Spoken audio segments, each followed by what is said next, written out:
मेरा नाम शीतल है। कॉलेज के दिनों में मेरी मुलाकात अरिजीत से पहली बार हुई थी। पहले हम दोनों एक दूसरे के सिर्फ दोस्त बने थे। उसके बाद हम दोनों की दोस्ती मोहब्बत में बदलती चली गई। पता ही नहीं चला कि अरिजीत के साथ वक्त कैसे गुजर गया। मैंने अपनी जिंदगी के सुनहरे सपने उसके साथ देखने शुरू कर दिए थे। हम दोनों अक्सर फोन पर अपने फ्यूचर की बातें किया करते थे। पढ़ाई पूरी होने से पहले ही अरिजीत ने मेरी फैमिली से मेरा रिश्ता मांग लिया। ये वक्त जिंदगी का सबसे स्पेशल वक्त था। मैं अपने भैया भाभी और मम्मी के साथ रहा करती थी। मम्मी को तो ये रिश्ता बहुत अच्छा लगा था, लेकिन भाभी इस रिश्ते के खिलाफ थी, क्योंकि भाभी नहीं चाहती थी कि मेरी शादी मेरी पसंद के मुताबिक हो। लेकिन मेरे भैया ने मेरा साथ दिया और पिता बनकर मेरे सर पर हाथ रखा, मेरी शादी की पूरी जिम्मेदारी उठाई और खुशी खुशी मुझे अरिजीत के साथ विदा कर दिया। इस तरह हम दोनों हमेशा हमेशा के लिए एक हो गए थे। मैं शादी के बाद जब अपने पति के घर आई तो ऐसा लगा जैसे मेरी जिंदगी पूरी हो गई है। यहाँ सब लोग बहुत खुश थे और मुझे बहुत इज्जत दिया करते थे। मेरी सास मुझसे बहुत प्यार किया करती थी। यहाँ मेरी सास ससुर के अलावा जेठ जेठानी भी थे। ऐसा लगता था जैसे मेरी ख्वाहिश पूरी हो गई है। शादी के कुछ समय के बाद ही ऊपर वाले ने मुझे माँ बनने की खुशी भी दे दी, जिस पर मेरा पति हमेशा मेरा ख्याल रखता था। मुझे सावधानी बरतने के लिए कहता, हर समय मेरे इर्द गिर्द घूमता रहता था। फिर हमारे घर एक प्यारा सा बेटा हुआ, जिससे हमारी खुशियाँ डबल हो गई थी। एक मासूम सा बेटा जो अपनी छोटी छोटी हरकतों से हमारे दिल को रोशन कर दिया करता था। अरिजीत की आंखों में अपने बेटे के लिए बहुत सारी मोहब्बत देखकर मेरा दिल हमेशा भरा पूरा रहता था। हमारे घर में बहुत सारी खुशियाँ आ गई थी। फिर 2 साल के बाद एक बेटी ने भी जन्म लिया। अब मेरे पास एक बेटा और एक बेटी हो गई थी और किसी चीज़ की कमी नहीं थी। बस हम दोनों पति पत्नी चाहते थे कि मेरे पति का कारोबार बहुत अच्छा चले, हम अपने दोनों बच्चों की परवरिश अच्छे से कर सकें। पति के सपने बहुत बड़े थे। वो चाहते थे कि वो अपने बच्चों को दुनिया की सारी खुशी दें, वो सब कुछ दें जिस पर उनका हक है। मुझे याद है कि जब मेरा पति कनाडा रवाना हुआ था, तब मैंने अपने दिल को समझाया था कि मेरे दिल में सिर्फ अभी भी बेचैनी है, बाद में सब कुछ ठीक हो जाएगा। तो शायद ये बेचैनी भी खत्म हो जाएगी। हर शाम में उनकी आवाज़ सुनकर खुद को तसल्ली दिया करती थी कि सब कुछ ठीक है। लेकिन वो हमेशा कहा करते थे कि तुम सब्र करो, फिर हम हमेशा एक साथ ही होंगे। मैं भी दिल ही दिल में खुद से वादा करती थी कि हर हाल में उनका इंतज़ार करूंगी। मैं नहीं जानती थी कि जिस घर में कभी हंसी मजाक और मोहब्बत के ढेर लगे रहते थे, वो एक दिन उजड़ जाएगा। मैं अपने दोनों बच्चों के साथ खुशी खुशी अपने पति के वापस आने का इंतज़ार कर रही थी, लेकिन मेरे नसीब में कुछ और ही लिखा जा चुका था। मेरी बर्बादी की शुरुआत हो चुकी थी। अरिजीत के कनाडा जाने के बाद ज़िंदगी बहुत बदल गई थी।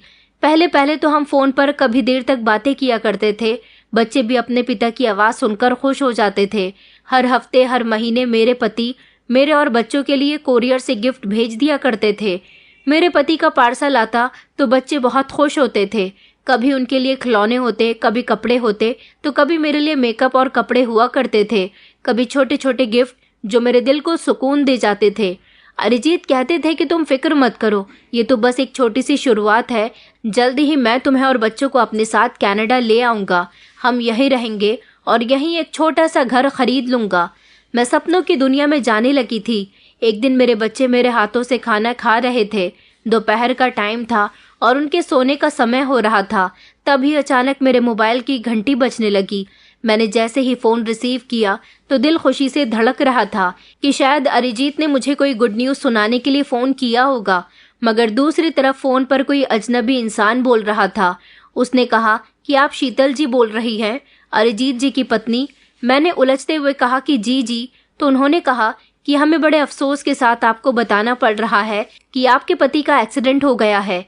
तभी मेरे हाथ से फ़ोन ज़मीन पर गिरते गिरते बचा था। मैंने कांपते हुए हाथों से मोबाइल को पकड़ लिया और कहा कि क्या मतलब आपका, कैसा एक्सीडेंट, कहाँ है मेरे पति। तो दूसरी तरफ खामोशी छा गई थी। फिर नरम आवाज़ में कहा कि हम आपसे माफ़ी चाहते हैं, आपके पति की मौत हो गई है।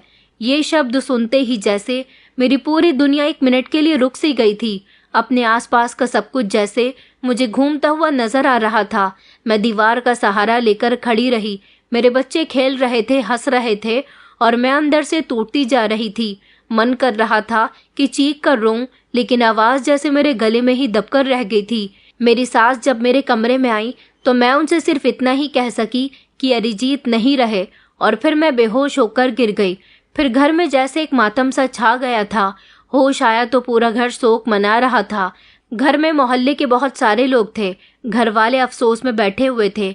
एक तरफ मेरी सास और जेठानी रो रही थी तो दूसरी तरफ मेरे ससुर और जेठ खामोशी से बैठे हुए थे।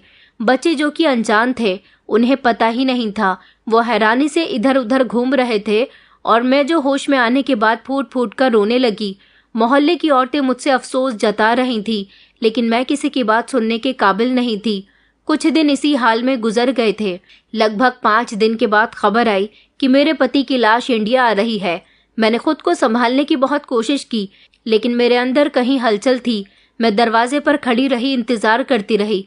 जब एम्बुलेंस से मेरे पति की लाश को लाया गया तो पूरा मोहल्ला इकट्ठा हो गया। मेरे ससुर, भाई और जेठ मिलकर मेरे पति की लाश को घर के अंदर लेकर आए। मुझे घर के सब लोग संभाल रहे थे। मैं आगे बढ़ने लगी तो सबने मुझे रोक लिया और यही कहा कि बेटा, खुद को संभालो। लेकिन अब मुझे किसी की तसल्ली अच्छी नहीं लग रही थी। मैंने अपने पति की लाश की तरफ हाथ बढ़ाया। जब उनकी लाश से चादर हटाई गई तो जो चेहरा सामने आया वो बड़ा ही खतरनाक था। लाश का चेहरा पूरी तरह से बिगड़ चुका था। ये देखकर मेरा दिल सब्र नहीं कर पा रहा था कि मेरा पति इस दुनिया से जा चुका है। मैं रोते हुए कह रही थी कि अरिजीत, तुमने तो मुझसे वादा किया था कि तुम वापस आओगे, मुझे अपने साथ लेकर जाओगे, लेकिन अब तो तुम अकेले ही इस दुनिया से चले गए। ऐसा कैसे कर सकते हो तुम मेरे साथ? लोगों ने बड़ी मुश्किल से मुझे वहां से हटा दिया। फिर उनके अंतिम संस्कार का समय हो गया था।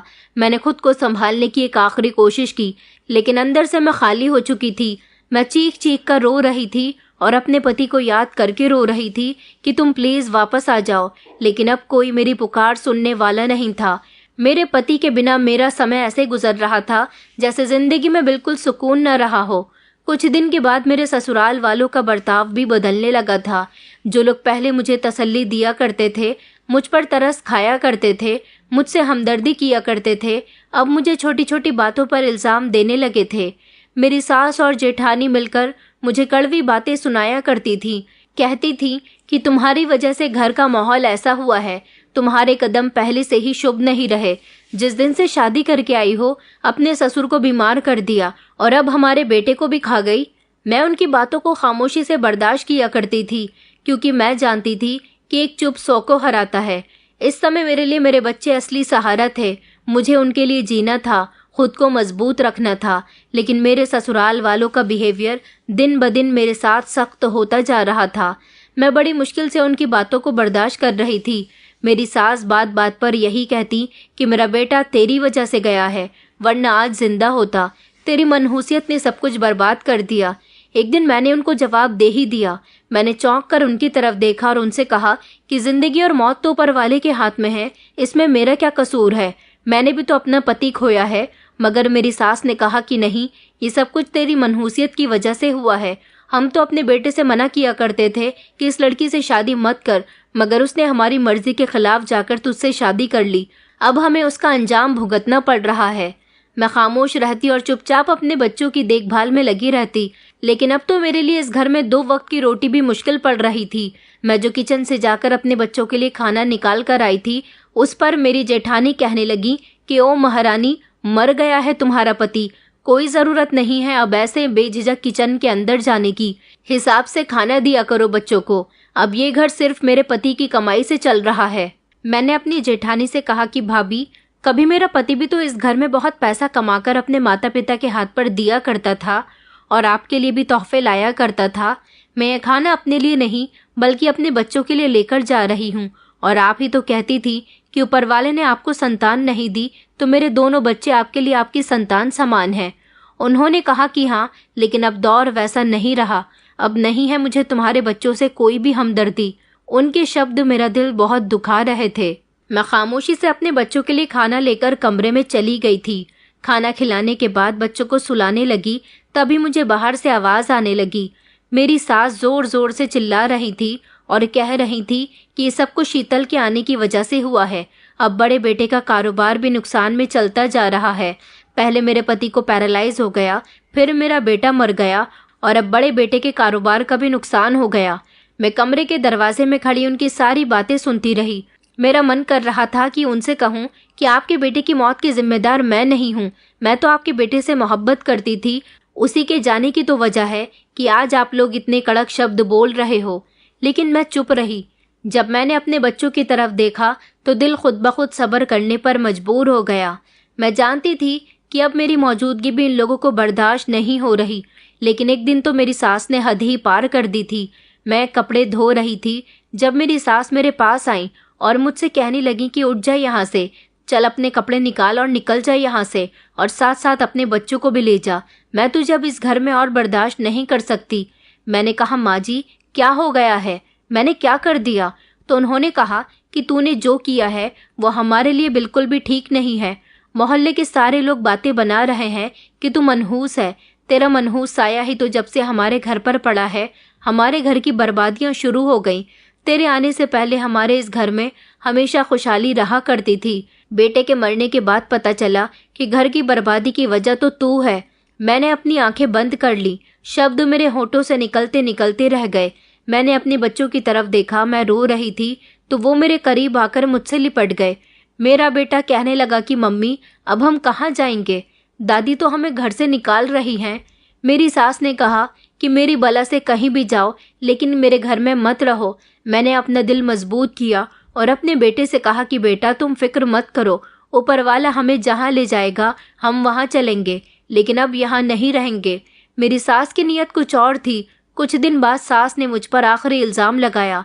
एक शाम जब मैं किचन में बर्तन धो रही थी, वो किचन में आई और कहने लगी, चल अपना सामान पैक कर और निकल जा घर से। बस बहुत दिन रहने दिया तुझे इस घर में, अब और नहीं। मैंने उनके आगे हाथ जोड़े और कहा, माँ जी मैं कहाँ जाऊँगी, मेरे पास छोटे छोटे बच्चे हैं। ये बच्चे आपके बेटे के हैं और आप इनको बेसहारा कर रही हो। मगर उनके दिल में तो रहम की जगह ही नहीं थी। उन्होंने कहा, जाती है या धक्के मारकर निकालूं। मैं जानती थी कि यह सब कुछ क्यों हो रहा है। मेरे जेठ का कोई कारोबार नहीं डूब रहा था, बल्कि मेरी जेठानी को अब ये बर्दाश्त नहीं हो रही थी कि इस घर में अब सिर्फ उनके पति की कमाई आ रही है और उनकी कमाई से मेरे और मेरे बच्चों का भी गुजारा हो। मैंने खामोशी से अपना सामान उठाया और अपने बच्चों को लेकर घर से निकल गई। मोहल्ले के सारे लोग तमाशा देखते रहे मगर कोई मेरी मदद के लिए नहीं आया। मैंने नजरें झुका ली। अपनी इज्जत, अपनी तकलीफ, अपने सपनों को दिल में दफनाकर मैं घर से निकल गई। तभी मुझे घर के दरवाजे पर ही एक भीख मांगने वाली बूढ़ी औरत मिली। उसने कहा कि बेटा ये दुनिया बहुत बड़ी है, कहीं तो तुझे कोई समझने वाला होगा, तो हिम्मत मत हारना, ऊपर वाला हमेशा तेरे साथ है। ये वही भीख मांगने वाली औरत थी जिसे मैं हर रोज भीख दिया करती थी, लेकिन आज मेरी कंडीशन ऐसी हो गई थी कि मेरे पास इसे देने के लिए कुछ भी नहीं था, बल्कि वो ही मुझे दुआएं दे रही थी। मेरी आंखों में आंसू थे। मैं चुपचाप बच्चे को लेकर मोहल्ले की गलियों में निकल गई। मुसीबत ने मुझे बेसहारा कर दिया था, मगर मैंने फैसला कर लिया था कि मैं हार नहीं मानूंगी। मेरे पास एक पुरानी सी चादर में लिपटे कुछ कपड़े और बच्चों का कुछ सामान था। कुछ कदम चलने के बाद मुझे और बच्चों को थकन महसूस होने लगी थी। मेरी बेटी कंधे पर सर रखकर सो गई थी। उसे मैंने गोद में लिया हुआ था, लेकिन बेटा वो लड़खड़ाते हुए चल रहा था। थोड़ी देर में अपने बच्चों को लेकर एक पेड़ की छांव में बैठ गई थी, मगर वहां कुछ मर्द थे जो मुझे गलत नजरों से देख रहे थे। फिर मैंने अपने बच्चों को लिया और सड़क पार करके रोड तक आ गई, तो मुझे कोई रास्ता समझ नहीं आ रहा था। ऐसा लग रहा था जैसे हर कोई मेरा तमाशा देख रहा है, हर कोई मुझे इल्जाम दे रहा है। फिर मुझे एक घर के नीचे छांव नजर आई तो सोचा कि कुछ देर वहां पर बैठ जाती हूँ ताकि बच्चों को पानी पिला सकूं। सामने से एक बूढ़ी औरत नजर आई। मैंने उम्मीद से उसकी तरफ देखा। फिर जब वो करीब आई तो पता चला कि वो मेरे ससुराल वालों की दूर की रिश्तेदार है। उसने अफसोस के साथ मेरे बच्चों को देखा, उनके सर पर हाथ फेरा, फिर कहने लगी कि बेटा मैं तुम्हारी कोई मदद नहीं कर सकती, लोग बातें करेंगे, अपनी इज्जत बचाकर चली जाओ यहाँ से, तुम्हें यहाँ कोई भी जगह नहीं देगा। मैंने धीरे से सर हिलाया और उनसे शुक्रिया कहा, क्योंकि एक वही थी जिन्होंने ठीक से मुझसे बात की थी, वरना हर कोई मुझे इल्जाम देने की नज़र से देख रहा था। मैं आगे बढ़ गई और प्रार्थना करने लगी कि मेरे लिए कोई रास्ता खुल जाए, कोई मुझे सहारा दे दे। फिर चलते चलते मैं अपने मायके की तरफ चली गई, जहां मुझे एक उम्मीद थी। मैंने बच्चों को थामकर रास्ता बदला। मेरे कदम भारी हो चुके थे, मगर दिल में थोड़ी सी उम्मीद बाकी थी कि शायद भैया भाभी मुझे सहारा दे दे। जब मैं भैया के घर के सामने पहुंची तो मेरी सांस फूल चुकी थी। भैया का घर अभी वैसा का वैसा ही था, ऊंचा सा घर और बड़ा सा गेट। मैंने वहां पहुंचकर सिक्योरिटी गार्ड से कहा कि मेरे लिए दरवाज़ा खोल दो, तो उसने दरवाज़ा नहीं खोला और कहने लगा कि आपको अंदर आने की इजाज़त नहीं है, पहले मालकिन से इजाज़त लेनी पड़ेगी। मैंने कहा कि जाकर बताओ कि शीतल दीदी आई हैं। गार्ड ने कहा कि नहीं नहीं, मुझे याद आया कि मालकिन ने कहा था कि तुम्हें अंदर नहीं आने देना है। मैं उनसे किस मुंह से इजाज़त मांगूं तुम्हारे लिए जब उन्होंने पहले ही मना कर रखा है। मैंने कहा कि हाँ गार्ड भैया, एक बार जाकर बताओ तो सही, मैं तुम्हारे मालिक की बहन हूँ, मुझे बस एक बार बात करनी है, जाकर अंदर से किसी को भी बुला लो। मेरे बहुत जिद करने पर वो अंदर गया।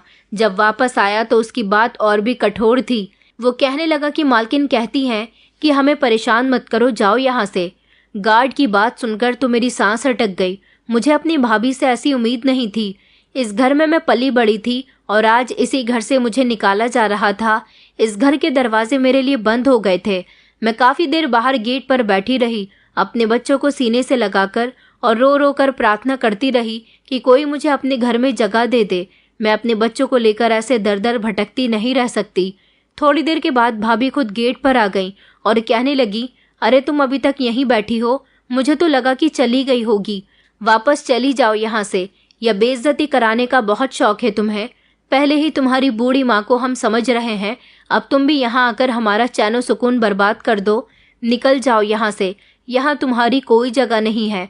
मैंने कहा, भाभी मैं आपके आगे हाथ जोड़ती हूँ, भाभी मुझे प्लीज़ जगह दे दो, मैं अपने बच्चों को लेकर कहाँ जाऊँगी। भाभी ने कहा कि नहीं जाती हो या गार्ड से कहकर धक्के मारकर निकलवाऊं। मेरी आंखों में आंसू आ गए और मैंने बड़ी मुश्किल से खुद पर कंट्रोल किया। तभी अंदर से धीमी आवाज़ आई कि बहू कौन है दरवाजे पर। भाभी ने कहा कि कोई नहीं है माँ जी, बस एक भीख मांगने वाली औरत है, आप परेशान न हो। भाभी ने एक ही झटके से दरवाज़ा बंद कर दिया और मैं वहाँ जमकर खड़ी रह गई थी। रोती रही, खामोश रही, लेकिन किसी से कुछ न कहा। मेरे बच्चे भूख से बिलख रहे थे। मैंने अपनी बेटी का सर सहलाते हुए कहा कि बेटा सब्र करो, कोई ना कोई रास्ता ज़रूर निकल आएगा। काफ़ी देर तक मैं अपने घर के दरवाजे पर बैठी रही। फिर मैंने एक नज़र अपने पूरे घर पर डाली और आंखों में आंसू लेकर वहाँ से अपने बच्चों को लेकर इधर उधर भटकती रही। मेरे अपनों ने ही मेरा साथ नहीं दिया था तो गैर क्या देते। सड़क पर निकली तो कोई मंजिल नहीं थी, न कोई रास्ता, बस बच्चों का हाथ था। मैं आगे बढ़ती जा रही थी। हर कदम मेरे भरोसे को तोड़ रहा था, हर लम्हा मेरी हिम्मत को आजमा रहा था। एक मोड़ पर एक पुरानी दुकान नजर आई। दुकान के आगे 2 कुर्सियां और एक टेबल रखी हुई थी। सोचा कि बच्चों को लेकर यहाँ बैठ जाती हूँ, थोड़ी देर छाँव मिल जाएगी और आराम भी मिल जाएगा। वहाँ बैठते ही दुकानदार पास आया और कहने लगा कि चलो हटो, यहाँ से जाओ।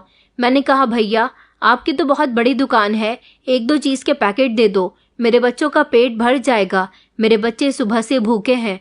मगर उसने साफ इनकार कर दिया और कहा कि नहीं है तुम्हारे लिए कुछ भी, यहाँ से जगह खाली करो। मैं खामोशी से उठी और वहाँ से भी उठकर आ गई। उस दुकानदार ने मुझे और मेरे बच्चों को वहाँ 5 मिनट भी टिकने नहीं दिया था। अब रात होने लगी तो मैंने फैसला किया कि अब मैं किसी पर भरोसा नहीं करूँगी, अपने बच्चों के लिए खुद रास्ता बनाऊंगी, चाहे जितने भी ठोकर क्यों ना खानी पड़े। आज मुझे सच्चाई का सबसे बड़ा सबक मिला था कि जब वक्त बदलता है तो सारे रिश्ते और सारे चेहरे भी बदल जाते हैं।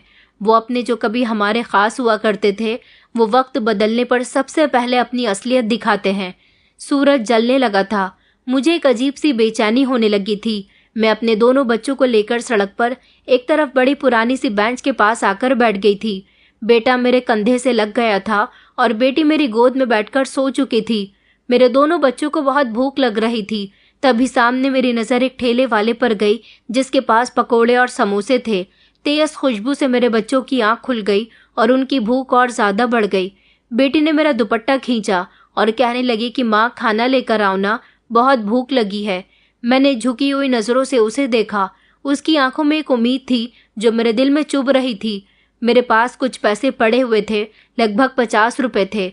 मैं उस ठेले वाले के पास गई तो उसने मुझे 30 रुपए के 3 समोसे और 20 की पकौड़ियाँ दे दी थी, जिन्हें देखकर मैं बहुत खुश हुई थी क्योंकि इससे मेरे बच्चों का पेट भर सकता था। जैसे ही मैं उन्हें लेकर बेंच पर आई तो मेरे बच्चों ने ऐसे बिलक बिलक कर खाया जैसे न जाने वो कब से भूखे थे। हालांकि मैंने 1-2 पकौड़ी खाई और बच्चों से कहा कि ये सब तुम्हारे लिए है, तुम लोग पेट भर के खा लो।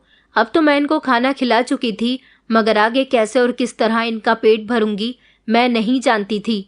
बच्चों के चेहरे पर मुस्कुराहट देखकर मेरे दिल को तसल्ली आ गई थी।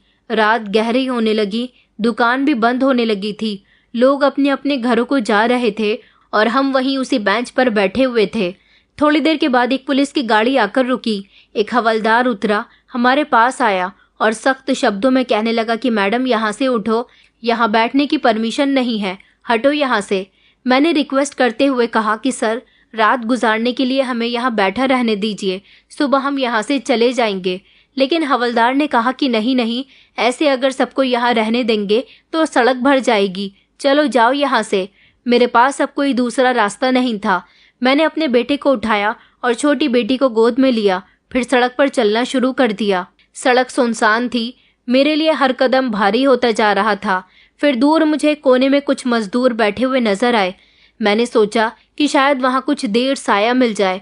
वहाँ जाकर एक कोने में अपने बच्चों को लेकर बैठ गई थी।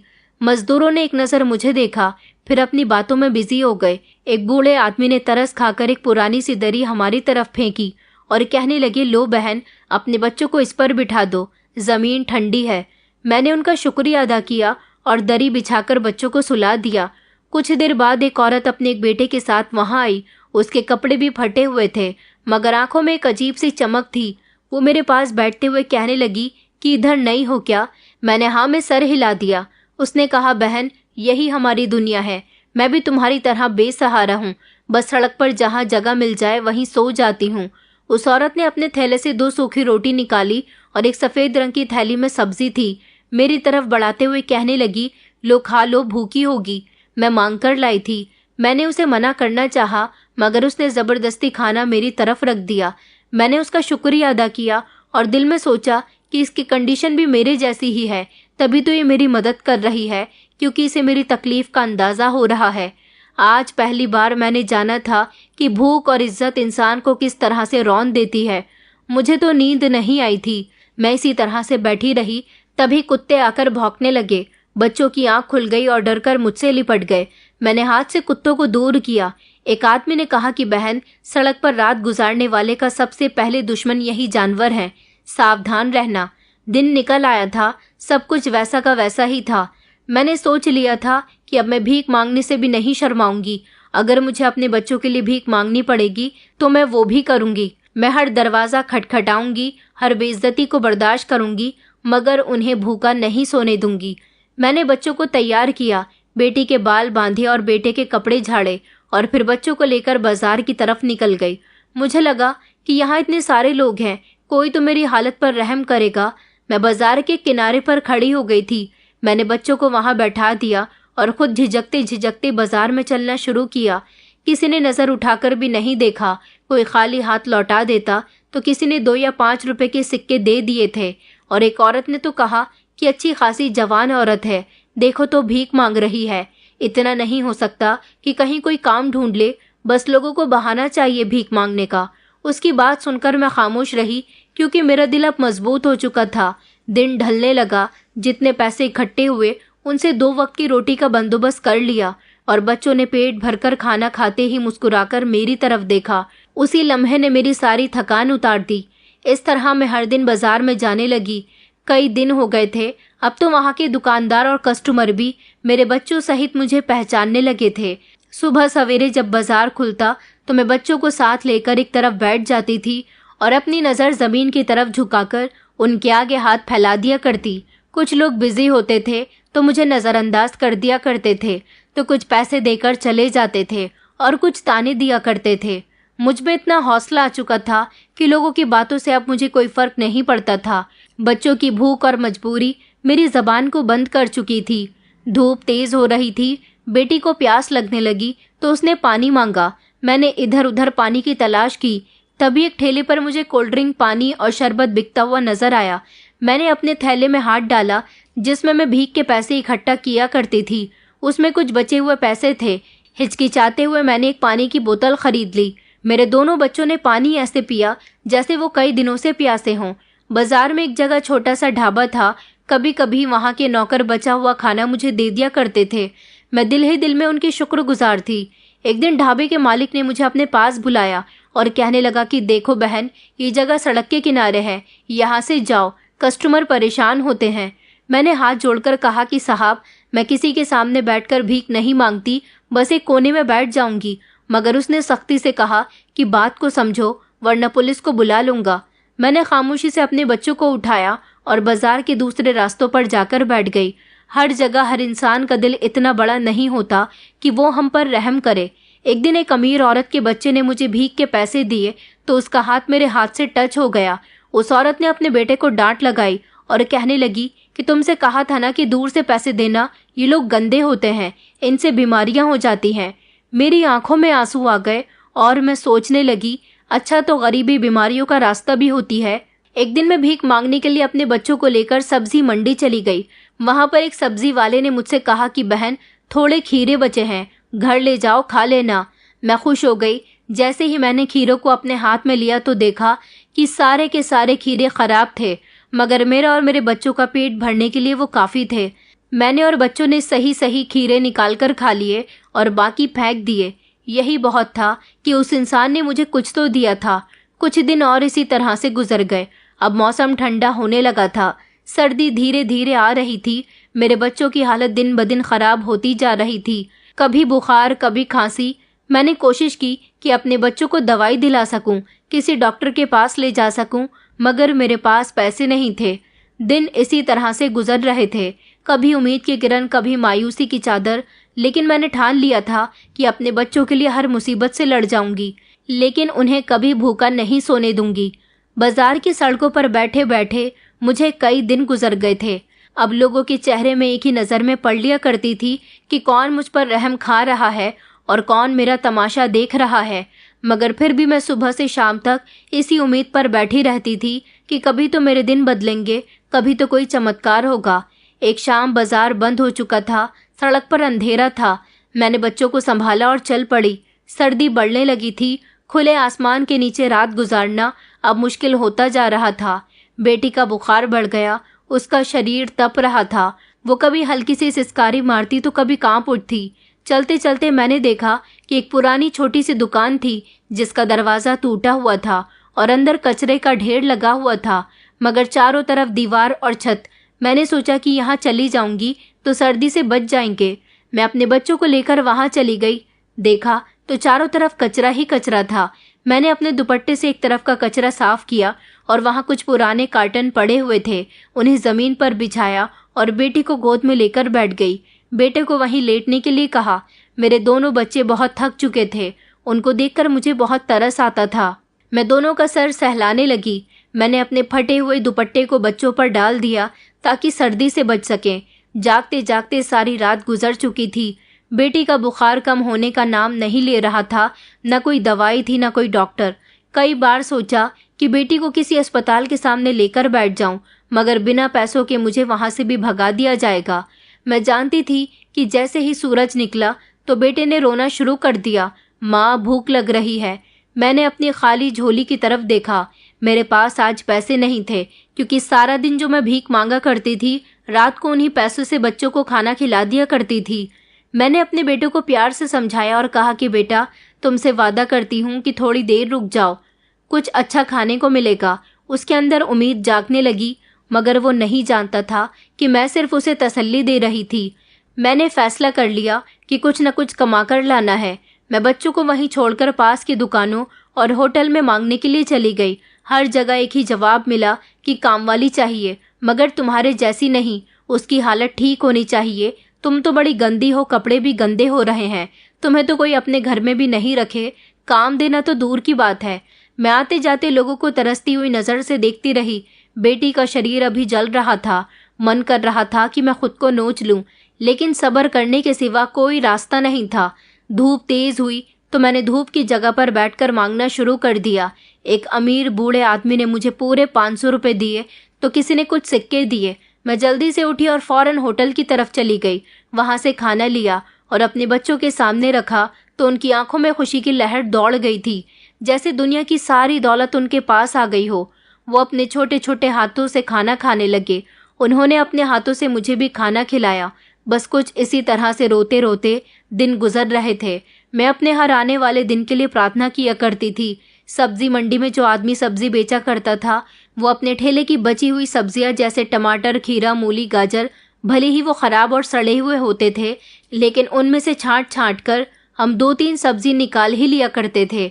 बची हुई मुझे वो दे दिया करता था, जो मैं भी खाती और बच्चों को भी खिलाकर उसका शुक्रिया अदा किया करती थी। मेरे बच्चे जो भी मिल जाता उसे मज़े से खा लिया करते थे, लेकिन जब मैं सड़क के किनारे बैठ जाती तो वो आते जाते लोगों को हसरत भरी नज़र से देखते थे। लेकिन मैं जल्दी से उनका ध्यान हटाने की कोशिश करती थी और कहती थी कि देखो बेटा, एक दिन हम भी इसी तरह से बड़ी सी गाड़ी में बैठेंगे। दिन गुजरते जा रहे थे। मेरी बेटी की हालत बिगड़ती जा रही थी। एक दिन अचानक वो बेहोश हो गई। मैं घबराकर उसे उठाकर पास के ही मेडिकल की तरफ भागी। वहाँ मेडिकल वाले ने मेरी बेटी की तरफ देखा और उसे अपने अंदाजे से दवाई दे दी। फिर कहने लगा कि वैसे तो आपकी बेटी को ड्रिप की ज़रूरत है, लेकिन मैं ऐसे ही दवाई दे देता हूँ। उसने पैसे मांगे तो मैंने कहा कि भैया, मेरे पास पैसे नहीं है, मुझ पर रहम करो, मैं आपके आगे हाथ जोड़ती हूँ। मेरी बेटी का इलाज नहीं हो सकता, न मेरे पास पैसे हैं। ये दवाई दे दो, मैं सारी ज़िंदगी आपका एहसान नहीं भूलूंगी। उसने कहा कि चलो बहन, ठीक है, ले जाओ। वो दवाई लेकर मैं फ़ौरन अपनी बेटी की तरफ गई। टंकी से पानी बोतल में भरकर अपनी बेटी को जैसे तैसे दवाई खिलाई।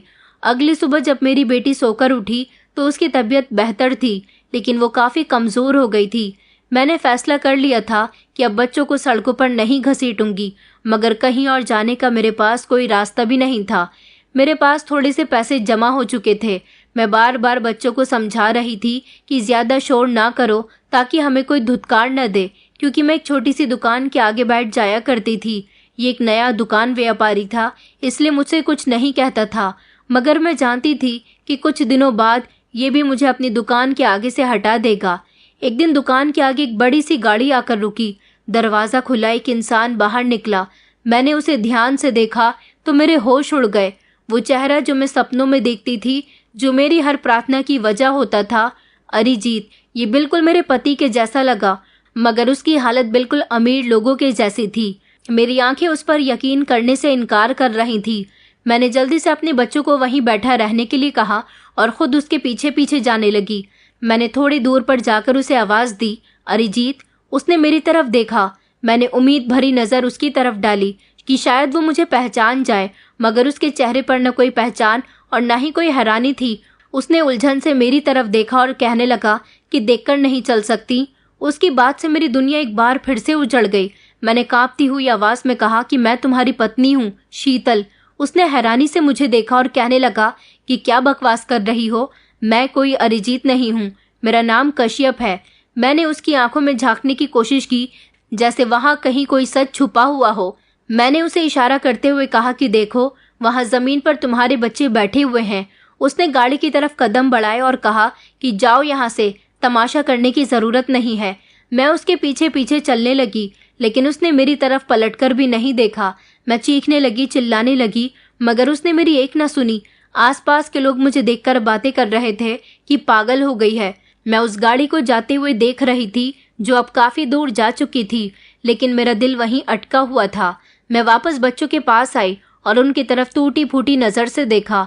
अगले दिन मेरे दिल में एक अजीब सी बेचैनी थी। मैं उसी जगह वापस गई कि शायद वो फिर आए, मुझे उसका कोई सुराग मिले। कुछ देर के बाद सच में वही गाड़ी दोबारा आई। मेरा दिल ज़ोर ज़ोर से धड़कने लगा। मैंने अपनी जगह से उठकर सड़क के किनारे खड़े होने की हिम्मत की। फिर से वही आदमी गाड़ी से उतरा। आज उसने मुझे देखा तो कुछ समय के लिए रुका। मैं सही मौका देखकर तेज़ी से उसके करीब गई और कहने लगी, अरिजीत, प्लीज़ मेरी बात तो सुनो। वो तेज़ आवाज़ में कहने लगा कि कितनी बार कह चुका हूँ, मैं तुम्हें नहीं जानता, दफ़ा हो जाओ यहाँ से।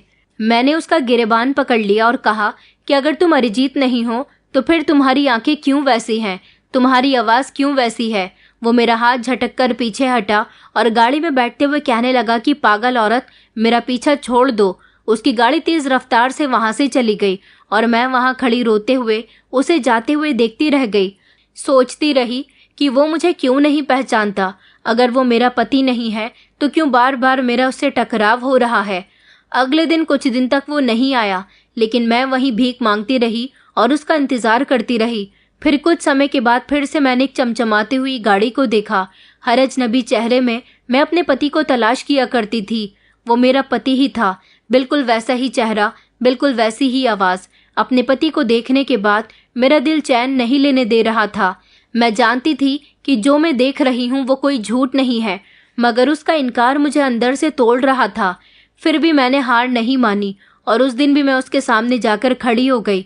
आज तो मैं बच्चों को भी अपने साथ ले गई थी और बिल्कुल उसके सामने खड़ी हो गई। मैंने कहा, अरिजीत, एक बार मेरी आंखों में देखो, सच छुप नहीं सकता। उसने चिढ़ते हुए कहा कि कितनी बार कह चुका हूँ, मैं अरिजीत नहीं हूँ, मेरा नाम कश्यप है। अपनी इज्जत का कुछ ख्याल करो और दफा हो जाओ यहाँ से। मैंने उसके आगे हाथ जोड़ते हुए कहा कि अगर तुम मेरे पति नहीं हो तो फिर क्यों मेरी आत्मा तुम्हें पहचान रही है?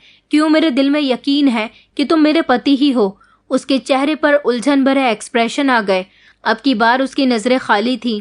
मैंने कहा कि मैं तुम्हारे आगे हाथ जोड़ती हूँ, अपने दिमाग पर ज़रा जोर देने की कोशिश करो, पिछली बातें याद करने की कोशिश करो कि तुम्हारे साथ मेरी शादी हुई थी और ये ज्योति और मोहन है, हमारे बच्चे। एक बार अपनी आंखें बंद करके अपने दिल की सुनो। उसने मेरा कहना मान लिया और अपनी आंखें बंद की। कुछ लम्हे ऐसे गुजरे जैसे दुनिया थम गई हो। फिर उसने होठों से धीरे धीरे कहा कि शीतल। मैंने अपने आंसुओं पर कंट्रोल करते हुए कहा कि हाँ, मैं तुम्हारी शीतल हूँ। उसने अपनी आंखें खोली। अब उसकी आंखों में अजनबी याद नहीं बल्कि पहचान थी। उसने कहा कि मैं याद कर पा रहा हूँ, मेरे साथ एक हादसा हुआ था, मैं खून से सना हुआ था। वो बोलते बोलते अचानक रुक गया। मैंने धीरे से कहा कि हाँ, तुम कनाडा गए थे और वहाँ तुम्हारा एक्सीडेंट हो गया था। उसने अपना सर पकड़ लिया और कहने लगा कि मेरे सर में बहुत तेज़ दर्द हो रहा है। फिर उसने कहा कि हाँ, मेरा एक्सीडेंट हुआ तो मैं अस्पताल में चला गया था। जब मुझे होश आया तो मैं किसी अजनबी इंसान के घर में था, एक बड़ा सा बंगला। उन लोगों ने कहा कि मैं उनका बेटा हूँ। मैंने अपने आप को आईने में देखा तो पहचान नहीं सका। मेरा चेहरा बिगड़ गया था, मेरी आंखें खुल नहीं रही थी। वो बोलता रहा। दरअसल जिस लड़के का एक्सीडेंट हुआ था उनके बेटे का चेहरा पूरी तरह से बेकार हो गया था और वो मेरे पति के साथ ही कनाडा में नौकरी किया करता था। उन्होंने मेरे पति को एक्सीडेंट के बाद अपने घर में रख लिया। उसकी याददाश्त चली गई तो उन्होंने उसको बताया कि वो उनका बेटा है, लेकिन असल में उनका बेटा मर चुका था। मेरे पति ने कहा कि कुछ दिन मैं उन लोगों के साथ रहा और जब मेरी मेडिकल कंडीशन ठीक हो गई तो उन्होंने मुझे बेटा मान लिया। मैं भूल गया था कि मेरी असली पहचान क्या है। उसने अपने आंसू साफ करते हुए कहा कि मैं तुम्हें भूल गया था शीतल। उसने एक ही झटके से मुझे अपनी तरफ खींच लिया और मुझे गले से लगाकर फूट फूट कर रोने लगा। फिर उसने बच्चों को देखा और बच्चों को भी गले से लगा लिया। मेरे बच्चे भी उसे देखकर बिलख बिलख कर रोने लगे थे। काफी समय के बाद बच्चों को पिता की मोहब्बत नसीब हुई थी। वो जोर जोर से रो रहा था कि मैं अपने परिवार को भूल गया था, अपने बच्चों को भूल गया था। ऐसा कैसे हो सकता है? बीच सड़क पर हम सभी आपस में लिपटकर जोर जोर से रो रहे थे। मेरे पति ने मेरी तरफ देखा और कहने लगे कि शीतल, मुझे माफ कर दो, मैं नहीं जानता था कि मेरे भूलने से तुम्हारी क्या हालत हो जाएगी। मैंने धीमी आवाज में कहा कि मैंने कभी तुमसे शिकायत नहीं की, बस तुम्हारे वापस लौटने की प्रार्थना करती रही, लेकिन ऊपर वाले ने मेरी प्रार्थना सुन ली है। वो बच्चों की तरफ देखने लगा। उसने अपने दोनों बच्चों को अपनी बाहों में भर लिया और कहने लगा कि ये मेरे बच्चे हैं, मैं उनसे बहुत प्यार करता हूँ। मेरे बच्चों को मेरी वजह से बहुत सारी परेशानियों का सामना करना पड़ा, मगर मैं अब वादा करता हूँ कि ऐसा कभी कुछ भी नहीं होगा। फिर मेरा पति मुझे और बच्चों को अपने साथ अपनी बड़ी सी चमचमाती गाड़ी में बिठाकर एक बड़े से होटल में ले गया था। हम सब ने वहाँ रात गुजारी। मुलायम बिस्तर, गर्म खाना, ये सब हमारे लिए बहुत बड़ी खुशनसीबी थी। ऐसा लग रहा था जैसे बहुत समय के बाद बिस्तर नसीब हुआ है। दोनों बच्चे तो गहरी नींद में सो रहे थे। सारी रात मेरा पति कभी मुझे देखता रहा तो कभी बच्चों को।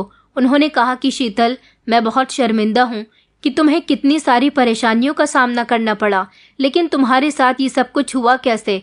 तुम घर छोड़कर क्यों सड़क पर आ गई? फिर मैंने रोते हुए अपने पति को हर हकीकत के बारे में बताया, हर उस इंसान की हकीकत के बारे में बताया जिसने मुझे और मेरे बच्चों को धुतकार दिया था। लोगों की हकीकत सुनकर मेरे पति को बहुत गुस्सा आया। अगला दिन निकला तो उन्होंने सबसे पहले मुझे और बच्चों को नए कपड़े दिलवाए और हमारी हालत ठीक की। उसके बाद हमें पेट भर के खाना खिलाया और फिर अपने माता पिता के घर ले गए। जब उन्होंने दरवाज़ा बजाया तो दरवाज़ा उनके पिता ने खोला था, जिन्होंने एक ज़ोरदार चीख मारी, मेरा बेटा अरिजीत, अरे सुनती हो, देखो कौन आया है, देखो हमारा बेटा जिंदा है। घर में एक अजीब सा शोर मच गया। मेरी सास, जेठानी और जेठ दौड़ते हुए दरवाजे पर आए। उन्होंने जब अरिजीत को जिंदा देखा तो जल्दी से उनसे गले लगने के लिए आगे की तरफ बढ़े। मेरा पति 2 कदम पीछे हट गया और कहने लगा कि आप लोग मेरे अपने नहीं हो सकते। आखिर किस हक से आप मुझे गले लगाने के लिए आ रहे हैं? मैं आप लोगों को नहीं जानता। आप लोगों ने मेरी पत्नी और बच्चों को भीख मांगने पर मजबूर कर दिया, मेरी मौत का जिम्मेदार ठहराया। मैं आप लोगों को कभी माफ़ नहीं करूंगा। जिस तरह से मैं आपके लिए मर गया था, उसी तरह से मैंने आपको भी मरा हुआ समझ लिया। मुझे नहीं पता था कि आप लोगों को मेरी पत्नी और बच्चों से इतनी नफरत है। ये तो अच्छा हुआ कि सच में मैं नहीं मरा, सिर्फ मेरा एक्सीडेंट हुआ था और मेरी याददाश्त चली गई थी। इतने पर ही आपने मेरे बच्चों और पत्नी की जिंदगी खराब कर दी। मैं आप लोगों को समझाने आया हूँ कि मेरा आपसे कोई संबंध नहीं है। मेरे जो अपने मेरी पत्नी और बच्चों को नहीं समझते, मैं भी उनको नहीं समझूंगा। आप लोग समझ लीजिए कि आपका बेटा अभी भी मरा हुआ है। इतना कहकर वो मेरा हाथ पकड़कर आगे बढ़ने लगा। जब मेरी सास ने रोते हुए कहा कि बेटा, हमने तो ये सब कुछ गुस्से में कहा था, हमें क्या पता था कि तुम जिंदा हो। मेरे पति ने पलटकर अपनी माँ को जवाब दिया, माँ, क्योंकि आपने ठान लिया था कि आपका बेटा मर गया है तो उसकी पत्नी और बच्चे हम पर बोझ हैं। आपने मेरे मरते ही उनको बेघर कर दिया। गुस्से में जब आप इन लोगों को बेसहारा कर सकती हैं, तो मैं भी आप लोगों से सारे संबंध खत्म कर सकता हूँ। मेरे ससुराल वाले बहुत शर्मिंदा हो रहे थे। वो मेरे पति को रोकते रह गए, लेकिन मेरे पति ने पीछे पलटकर नहीं देखा और वो उनसे सारे संबंध खत्म करके फिर मुझे मेरे मायके की तरफ लेकर गया, जहां उन्होंने मेरे भैया भाभी से बात की और उनसे कहा कि आज से आप लोगों का संबंध हमसे पूरी तरह से खत्म होता है, क्योंकि आप लोगों ने मेरी पत्नी को अपने घर में जगह नहीं दी। हालांकि उसने इसी घर में जन्म लिया था। ये घर जितना आपका है उतना इसका भी है। इस पर मेरी भाभी कहने लगी कि हमें क्या पता था कि तुम जिंदा हो, अगर ऐसा पता होता तो इसे जगह दे देते। मेरे पति ने उनको भी खरी खोटी सुनाई और कहा कि अब मैं आ गया हूँ अपने बच्चों और अपनी पत्नी की देखभाल करने के लिए। अब मुझे किसी की कोई ज़रूरत नहीं है। अब मैं इनको कभी भी ज़िंदगी की मुश्किलों से लड़ने नहीं दूंगा।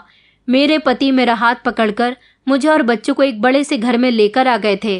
कहने लगे कि कनाडा से आने के बाद मैंने ये घर खरीदा था और मैं यहाँ पर रहता हूँ। बच्चे वो घर देखकर ज़ोर ज़ोर से खुशी से उछलने लगे। उन्हें यकीन नहीं हो रहा था कि ये उनका घर है। मैं रोने लगी और ऊपर वाले से शुक्रिया अदा करने लगी कि किस तरह से उन्होंने मेरी ज़िंदगी से परेशानियों को निकाल दिया। मुझे मेरा पति भी वापस दे दिया और मेरे परिवार की खुशियाँ भी। मेरे पति की याददाश्त पूरी तरह से आ चुकी थी, लेकिन आज भी वो शर्मिंदा होते हैं कि उनके पीछे मैंने और बच्चों ने कितना बुरा समय गुजारा है। मैंने ये जान लिया है कि हर इंसान का वक्त एक जैसा नहीं रहता। मेरे पति के पास अब काफ़ी दौलत भी है। ये बात जब उनके घर वालों को पता चली तो वो उनसे कई बार माफ़ी मांगने के लिए आए, लेकिन मेरे पति ने अपने घर वालों को माफ़ नहीं किया। उनका कहना था कि मेरे परिवार ने जो परेशानी सही है उनके लिए मैं कभी किसी को माफ़ नहीं कर सकता। मैं जो कभी बुरे समय में लोगों का असली चेहरा देख चुकी थी, अब जान गई हूँ कि हर इंसान को अपने कड़े समय के लिए तैयार रहना चाहिए, क्योंकि कोई किसी का अपना नहीं होता। जब हमारा बुरा समय आता है तो कोई हमें समझने के लिए आगे नहीं बढ़ता। मैं जो हमेशा हर किसी के साथ मोहब्बत से पेश आया करती थी, अब लोगों से दूरी बनाकर रखती हूँ, क्योंकि जान गई हूँ कि अच्छे समय में भी लोगों से दूरी बनाना बेहतर है, क्योंकि बुरा समय आने में देर नहीं लगती। बुरा समय आएगा तो लोगों से खुद ही दूरी बनी रहेगी। मुझे उनके करीब जाने की इतनी शिद्दत ना होगी। दोस्तों, उम्मीद करती हूँ आपको हमारी कहानी पसंद आई होगी। कहानी पसंद आई है तो वीडियो को लाइक करें, चैनल पर नए हैं तो चैनल को सब्सक्राइब करें और हाँ, नोटिफिकेशन बेल को ज़रूर दबाएं ताकि अगली अपडेट सबसे पहले आपको मिले। अपना जीन्स खोलो, मुझे कुछ और चेक करना है। मैं नर्स डॉक्टर का बात सुनकर मैं चौंक गया और मैं अपना जीन्स खोल दिया। जब उसने मेरा देखा तो चौंक गई और चेक करने लगी। चेक करते समय तो मुझे बहुत अच्छा लग रहा था। फिर उसने मुझसे कहा, हमें कुछ जांच करनी है, आप तैयार हैं? मैंने सिर हिलाया और हाँ बोला दिया। मैंने कोशिश किया कि खुद को सामान्य दिखाऊं, पर मेरे शरीर में जो अजीब सा तनाव था वो महसूस हो रहा था। वो मेरे पास आई और मैं बिस्तर में ही। नमस्ते दोस्तों, आप सभी का स्वागत है मेरे YouTube चैनल सच्ची हिंदी कहानी में। दोस्तों, मेरा नाम राहुल है। एक दिन मैं डॉक्टर के क्लिनिक गया, तब मुझे लगा कि सब कुछ सामान्य ही होगा। बस एक साधारण सी जांच करवानी थी और कुछ नहीं। लेकिन जब नर्स कमरे में आई तो उसने मुझे कुछ देर तक ध्यान से देखा। उसकी नजरों में कुछ अलग सा जादू था और जैसे ही उसने मेरी तरफ देखा, माहौल में कुछ बदलाव सा महसूस हुआ। मैं उस ठंडे साफ सुथरे कमरे में बैठा था जहां दीवारें सफेद रंग की थी और हर चीज से दवाइयों की हल्की महक आ रही थी। ये वही कमरा था जिसमें लोग आमतौर पर अपनी जांच करवाने आते हैं। मुझे भी बस अपनी जांच करवानी थी, जिसे मैं काफी समय से टाले जा रहा था। लेकिन उस दिन कुछ अलग महसूस हुआ। उस दिन जब नर्स आई तो बिल्कुल हंसते हुए अंदाज उसने कहा कि डॉक्टर के आने तक मुझे थोड़ा इंतजार करना पड़ेगा। मैंने कहा ठीक है। मैंने उस समय कुछ भी अलग होने की उम्मीद नहीं की थी। बस वही पुराने सवाल थे, एक छोटी सी जांच और फिर मैं अपने रास्ते। लेकिन जब वो कुछ मिनटों के बाद वापस कमरे में आई तो हमारे बीच की हाव भाव में कुछ बदल सा गया। वो युवा थी।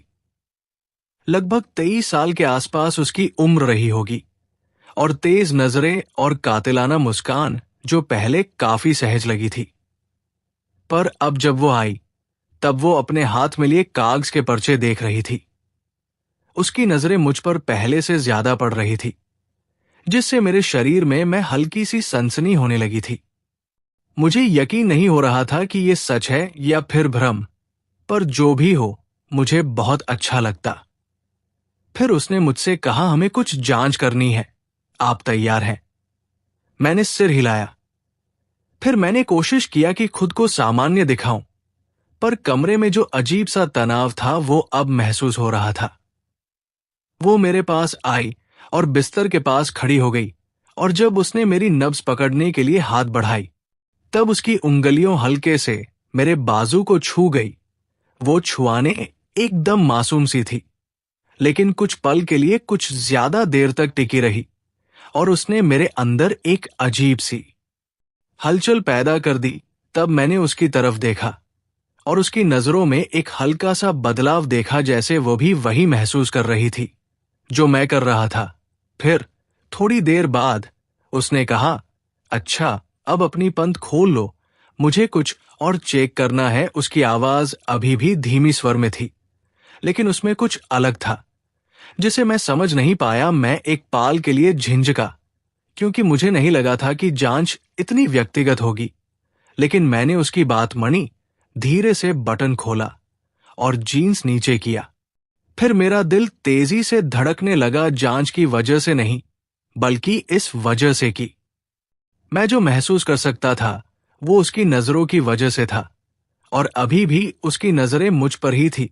मुझे उसके देखने के अंदाज में कुछ ऐसा महसूस हुआ जिससे कमरे की वातावरण भारी सी लगने लगी और मेरी धड़कनें तेज हो गई हो, जैसा मैंने उम्मीद नहीं किया था। तभी मैं बिस्तर पर थोड़ा हिल गया, समझ नहीं पा रहा था कि कैसे प्रतिक्रिया दूं, क्या करूं। लेकिन जब मैंने ऊपर देखा तो उसकी आंखें फिर से मेरी आंखों से मिल गई। इस बार उसके चेहरे के भाव में बदलाव साफ दिख रहा था। वो मुझे कुछ अलग तरीके से देख रही थी, जैसे उसकी दिलचस्पी बढ़ गई हो। और जब उसकी नजर मेरे थोड़े खुले जीन्स पर गई तो मेरे अंदर एक सहरन सी दौड़ गई। तभी उसकी उंगलियां फिर से मेरी नब्ज को हल्की सी गई। तभी उस छुअन ने मेरे अंदर एक गर्मी की लहर दौड़ा दी और बोली कि मैं यहां चेक कर लेती हूं। उसने हल्की आवाज में कहा। अब उसकी आवाज पहले से भी धीमी थी और उसमें कुछ ऐसा था जो उसे और अपनापन बना रहा था। बाहर से वो अब भी पेशेवर डॉक्टर लग रही थी, लेकिन अब हमारे बीच की हवा कुछ और ही कह रही थी, जैसे कुछ अनकहा हमारे बीच लटक रहा हो। अब वो और पास झुक गई और मैं उसकी गर्म सांसें अपनी त्वचा पर महसूस करने लगा था, जो हल्की और नरम थी। उसकी उंगलियां सावधानी से काम कर रही थी, कपड़ों को बस इतना ही समायोजित किया कि उसे जो देखना था वो दिख जाए। लेकिन जब उसने ऐसा किया तब उसकी उंगलियां कुछ इस तरह मेरी त्वचा से स्पर्श हुई जो पूरी तरह से चिकित्सकीय नहीं लगी।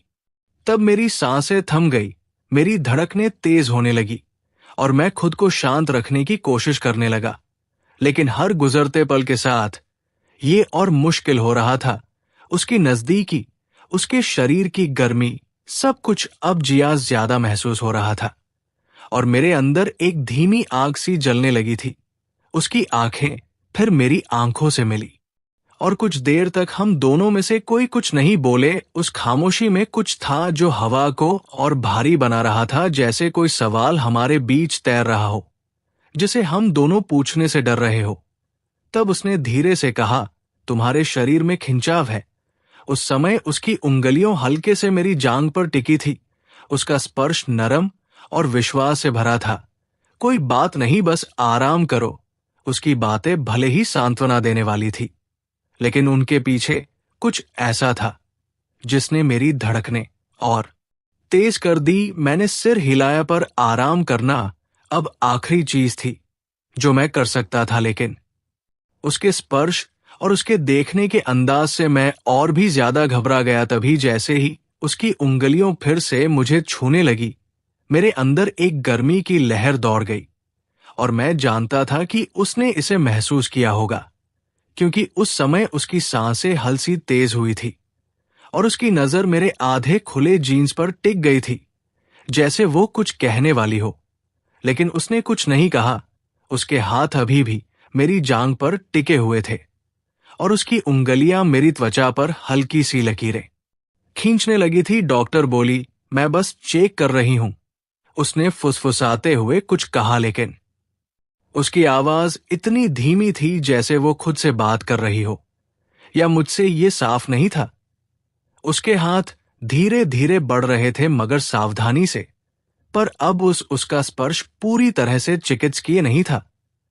उसकी हथेली की गर्मी मेरी त्वचा पर महसूस हो रही थी और उसकी उंगलियां हल्के से मेरे अंडरवेयर के कपड़े पर फिसल रही थी। मैं अपनी सांसों को काबू नहीं कर पा रहा था। तभी मेरी एक हल्की सी सांस निकल गई। फिर मुझे वो कमरा अचानक से बहुत छोटा, बहुत निजी महसूस होने लगा, जैसे दीवारें हमारे आसपास सिकुड़ रही हो। मेरी सांसें हल्की हो गई थी और मैं महसूस कर सकता था कि हमारे बीच का तनाव हर पल और गाढ़ा हो रहा था।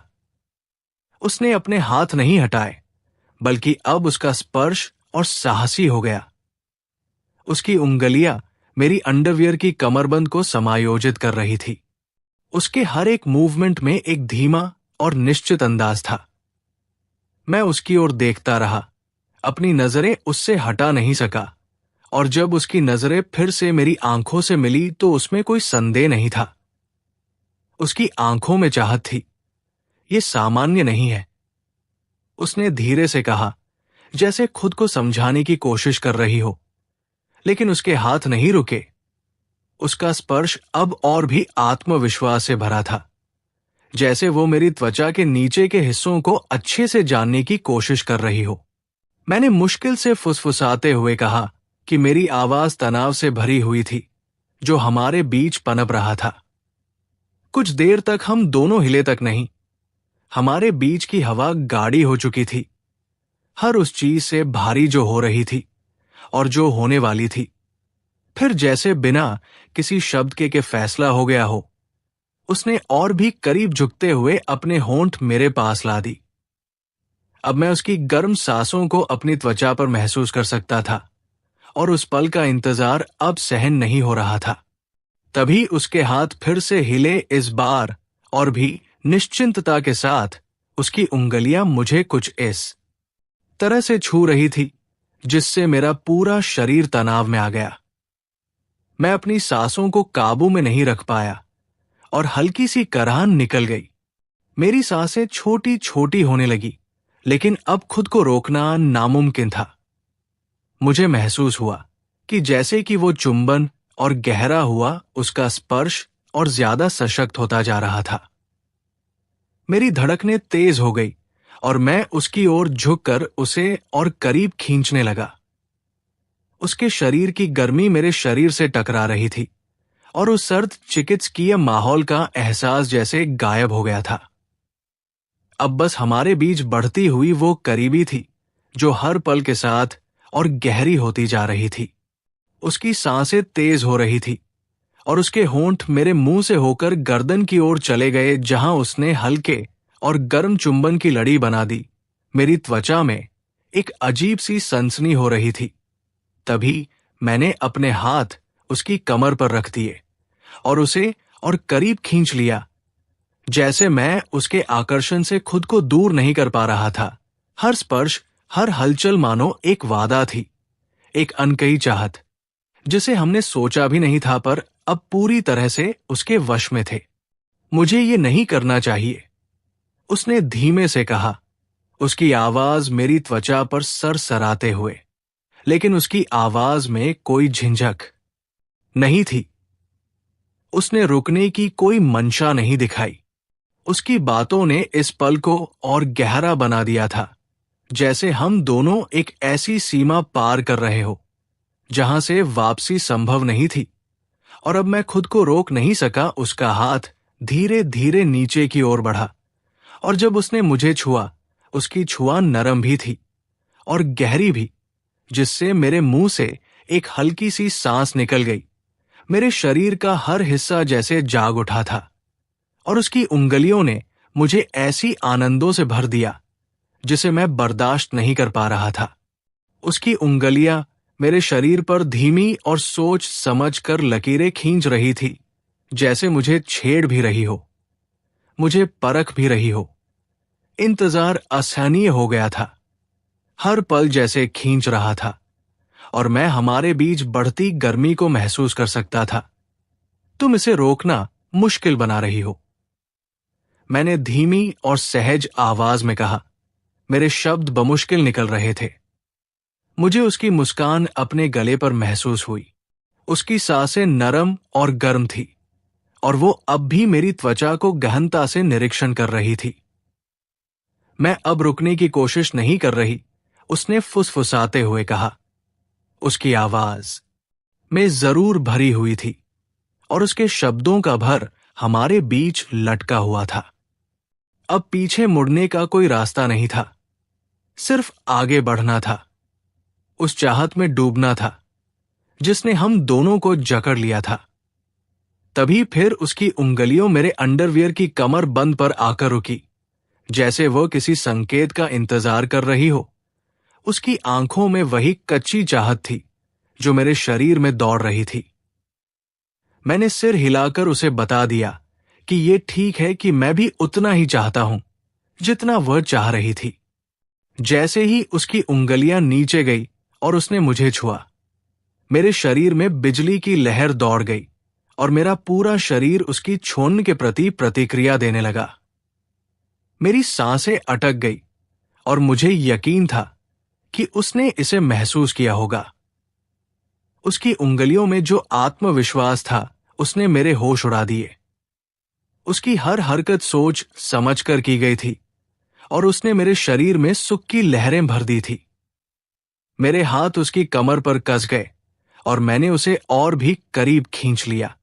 अब खुद को उसकी छवन से बचा पाना नामुमकिन था।